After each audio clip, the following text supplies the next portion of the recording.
Breaking news from a mass shooting in the U.S. At least 29 were injured, according to New York Police Commissioner Keechant Sewell, after a man wearing a gas mask and armed with smoke grenades and a gun opened fire into a New York subway car. In the same briefing, Sewell mentioned that Frank R. James is currently a person of interest. Sarah Walton reports. This is Sunset Park in Brooklyn, and it was at 8:30 in the morning here where a man on a moving train is thought to have opened a gas canister, filling a carriage with smoke before he started firing a gun. There were then scenes of chaos when that train arrived into the 36th Street station. People desperately trying to get off the train as the platform filled with smoke, and people have been describing what the scene was like immediately after the attack. I didn't know what would happen. I was scared. I didn't know what to do. I just got off the train. I stayed by some police officers. But I was like a little bit scared because I was like, what is going on? I saw everybody running. I didn't know which way to walk. I was like, I was scared. I saw a lot of people coming out of the train station, screaming, yelling for help. I saw a lady, she was shot right in her leg.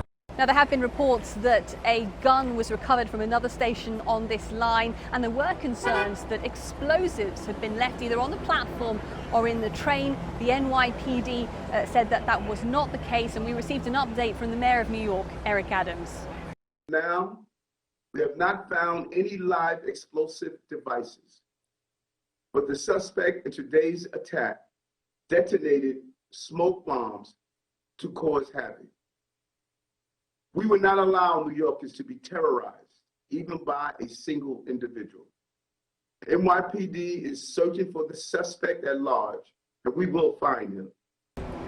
Now, authorities say that this is not being investigated as an act of terrorism, but is still being investigated as an active shooter situation. Police say they believe they're looking for a lone gunman, thought to be a black man of around 5 feet 5 inches tall. And it's believed that at the time of the attack, he was wearing a fluorescent vest and possibly even a gas mask.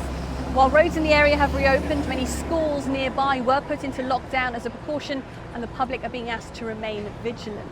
But this comes at a time when New Yorkers have been reeling from a massive increase in both gun crime and crime on the subway. Crime on the subway alone is thought to have increased by about 50% in just the last year. Mayor Eric Adams, who only took up his position at the beginning of the year, promised to crack down on this, saying there would be more NYPD officers on patrol on both the streets and in the subway. And in fact, it is quite common in New York now to see police officers riding in subway cars as a precaution, although it's not clear if there were police on this train at the time the attack happened. Governor of New York, Kathy Hochul, visited the scene here today. She spoke to the media. She said, "We are tired of reading headlines about mass shootings." She's promised that the city is dedicating resources to fight crime such as this. Sarah Walton, CGTN, New York.